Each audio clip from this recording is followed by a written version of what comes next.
ஸ்டாலினுடைய தந்திரமே எப்படின்னா, திராவிட மாடல் தந்திரம் எப்படின்னா, புதிய கல்விக் கொள்கை என்ற பெயரால் மோடி அறிவித்திருக்கிற கல்விக் கொள்கையை ஏற்க மாட்டோம், தமிழ்நாடு ஒரு காலத்திலும் ஏற்காது. இந்த நிமிஷம் வரல வசனம் பேசிட்டு இருக்கிறாரு. ஆனால் அவர் செய்து கொண்டிருப்பது என்ன? இல்லம் தேடி கல்வி, நான் முதல்வன் என்றும் எழுத்தும். இதெல்லாம் என்ன? இதெல்லாம் மோடி கல்விக் கொள்கையில் 2020 இருப்பது தானே. தனித்தனியாக அவன் இந்தியில வச்சிருக்கிற பேரை தமிழ்ல மாத்தி அவன்கிட்ட பணம் வரணுங்கிறதுக்காக ஒண்ணு ஒண்ணா செய்து கொண்டிருக்கிறார்கள். இந்த இல்லம் தேடி கல்வின்னு வந்துச்சுன்னா என்ன ஆகும்?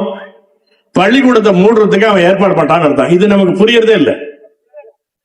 இல்லம் தேடி கல்வியில வந்துருச்சுன்னா என்ன ஆகும்னா, ஏற்கனவே பள்ளிக்கூடங்கள்ல முதல்ல பசங்க வரல அப்படின்னு ஆசிரியர் எண்ணிக்கையை குறைப்பான். ஏற்கனவே ஓராசிரியர் பள்ளி, ஈராசிரியர் பள்ளி நிறைய இருக்குது. கிராமப்புறங்கள்ல பள்ளிகள் என்பது கவனிக்கப்படாத இடம்.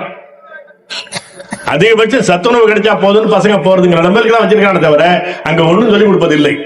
அதற்கான ஆசிரியர் கிடையாது. அந்த மாதிரியான பள்ளிக்கூடங்கள் கூட கொஞ்சம் கொஞ்சமா மூடிட்டு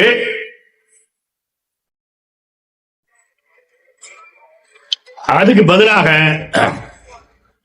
சும்மா ஒரு 2000 ரூபாய்க்கு வேலை இல்லாத பசங்களை, படிச்சுட்டு வேலை தேடிட்டு இருக்கிற பையங்களை 2000 ரூபாய் கொடுத்து நான் இல்லம் தேடி கல்விக்கு அனுப்புறேன்றான்.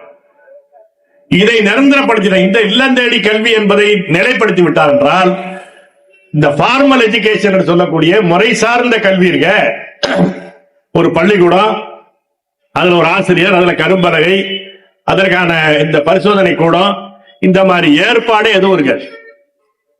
அதுக்கு பதிலா என்ன பண்றான்னா, பிஎம் ஸ்ரீ அப்படிங்கிற பேரால சில பள்ளிக்கூடங்களை மட்டும் கொண்டு வரான். அதுதான் இப்ப உடனடி பிரச்சனை. இந்த பிஎம் ஸ்ரீ என்ற பள்ளி நீங்க தமிழ்நாட்டில் ஏற்றுக்கொள்ளணும், தமிழ்நாடு அரசாங்கம் ஏற்றுக்கொள்ளல. அதனால என்ன பண்ணிட்டான், 2100 கோடி ரூபாய் தர வேண்டிய நிதியை நிறுத்தி வச்சிருக்கிறான். தொடர்ந்து தர முடியாதுங்கிறான், இனிமேலும் தர முடியாது. நீ எப்ப இந்த கொள்கையை ஏற்று செயல்படுத்துறியோ அப்பதான் பணம் கொடுப்பான்.